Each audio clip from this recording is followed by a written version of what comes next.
নমস্কার বন্ধুরা, কেমন আছেন সবাই? পিউই রান্নাঘরে সকলকে স্বাগত জানাই। আজকের রেসিপি ডিমের এই ভাইরাল রেসিপিটি সবাই বানাচ্ছে, তাই ভাবলাম আমিও বানিয়ে নিই। ঘরে থাকা উপকরণ দিয়েই বানিয়েছি। এই রেসিপিটি একদম বাংলাদেশের ফেমাস রেসিপি। দেখে নেওয়া যাক এই রেসিপিটি। প্রথমে কড়াইতে জল বসিয়ে তার মধ্যে দিলাম দুটো ডিম। আমি দুটো ডিমই দিয়েছি।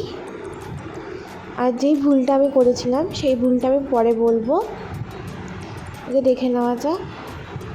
নেব একটা শসা, লেবু, পেঁয়াজ আর একটু ধনেপাতা কুচি করে নিয়েছি। প্রথমে দিলাম শসা কুচি, পেঁয়াজ কুচি, তারপর দিলাম এর মধ্যে ধনেপাতা কুচি আর দেবো এর মধ্যে লেবুর রস। তারপর এর মধ্যে দেব ঝাল হওয়ার জন্য কাঁচা লঙ্কা। কাঁচা লঙ্কার পরিমাণটা যে যার মতন দিতে পারেন, আমি অল্প করেই দিয়েছি।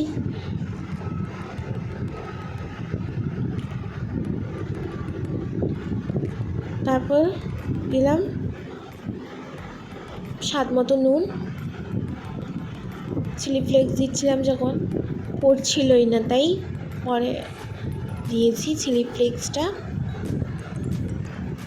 কাঁচা লঙ্কা কুচি দিয়েছি তো, ওই জন্য চিলি ফ্লেক্সটা অল্পই দিলাম। তারপর দিলাম টমেটো না, তেঁতুলের চাটনি। তারপর দিলাম টমেটো সস।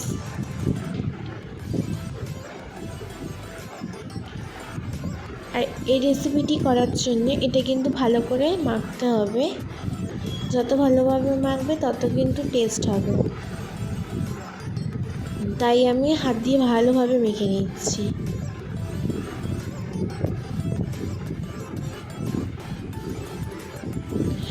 এর মধ্যে আমি কাসুন্দিটা দিইনি, কাসুন্দি ছিল না, তার জন্যে আপনারা কিন্তু কাসুন্দিটা অ্যাড করবেন।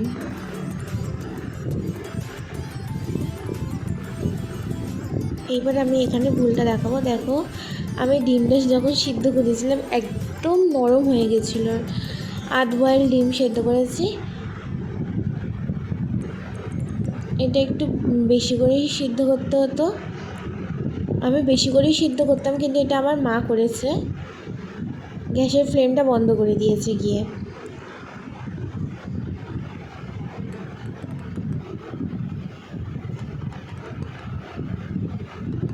চলো আর কি করা যাবে, তাই হাফ বয়েল ডিম সিদ্ধ দিয়ে আমি কাজ চালিয়ে নিচ্ছি। এই ডিমের মধ্যে যেটা আমি মেখে রেখেছিলাম সেই মশলাটা দিয়ে দেবো।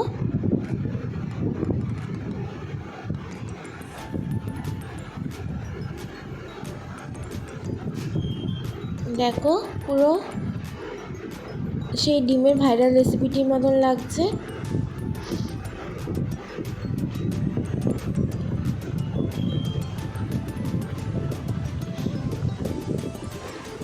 আশা করি ভালো লাগলো। যদি ভালো লেগে থাকে please like, comment and share. আর অবশ্যই চ্যানেলটি সাবস্ক্রাইব করে দেবেন। আজকের জন্য এইটুকুই। আবার পরের দিন নতুন রেসিপি নিয়ে হাজির হব।